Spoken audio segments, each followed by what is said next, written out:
Bismillahirrahmanirrahim. Assalamualaikum warahmatullahi wabarakatuh.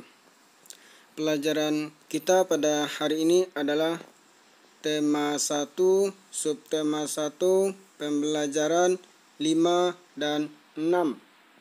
Kita lihat di halaman 41. Di sini ada hewan yang bernama kelinci yang mana gerakannya sangat lincah, berlari dan meloncat. Kemudian ada juga siput yang mana gerakannya sangat pelan. Lanjut ke halaman 42. Di sini ada dua gambar hewan. Yang pertama kelinci. Yang mana karakter dari kelinci itu adalah hewan vertebrata, yaitu hewan yang memiliki tulang belakang. Yang kedua, alat geraknya adalah menggunakan kaki.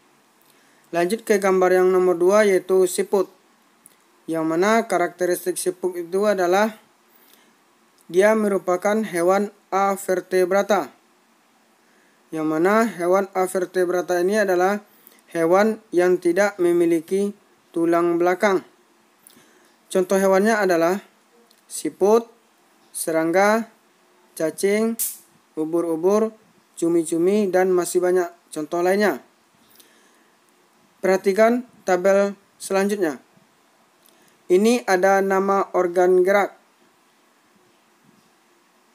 Kaki perut dengan bentuk pipi dan lebar.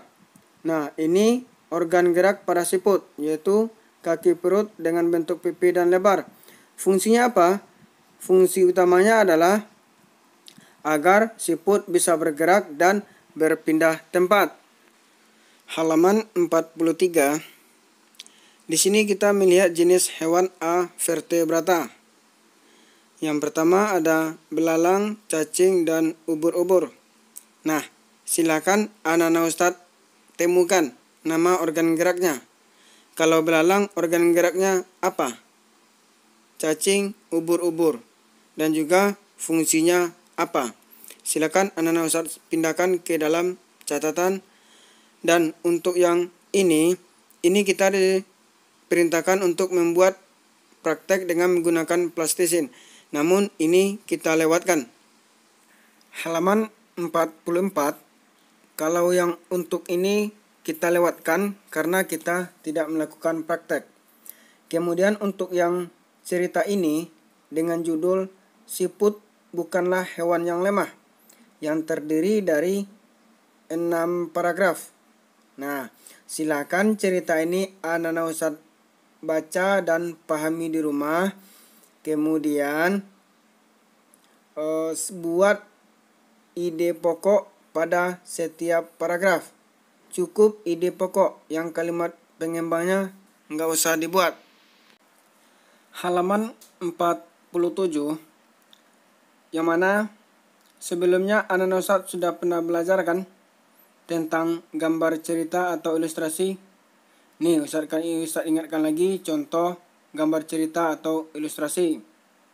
Nah, corak gambar cerita atau ilustrasi itu adalah nih, yang pertama realis, yaitu gambar yang dibuat seperti keadaan asli.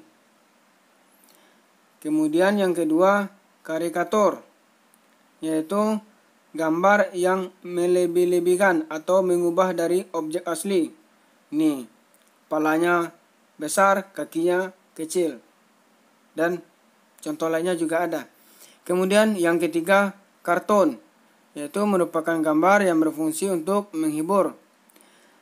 Kemudian yang keempat, yaitu dekoratif, yaitu gambar yang disajikan dengan mengubah bentuk objek aslinya, namun tanpa menghilangkan ciri khasnya.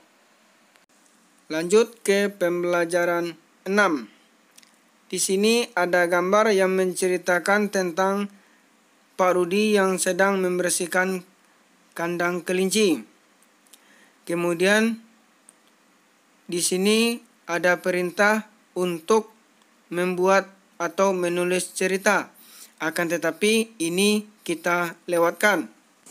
Lanjut ke halaman 53. Di sini ada cerita dengan judul gerak kupu-kupu.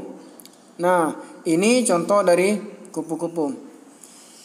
Kita lihat di paragraf 1, yang mana kupu-kupu adalah hewan yang lucu, indah, dan menarik. Kita lihat di paragraf 2, yang mana kupu-kupu merupakan salah satu termasuk ke dalam hewan serangga yang memiliki organ gerak yang sama seperti serangga. Dan juga kupu-kupu adalah alat gerak kupu-kupu adalah sayap. Kita lanjut ke paragraf 3. Sayap kupu-kupu yang indah ini sebenarnya transparan atau tipis. Sayap kupu-kupu ini terlihat warna-warni karena perbedaan kecerahan pada setiap lapisan. Lanjut ke paragraf 4. Kupu-kupu ini memiliki kemampuan terbang yang luar biasa. Untuk ide pokok pada setiap paragraf ini tidak usah dibuat.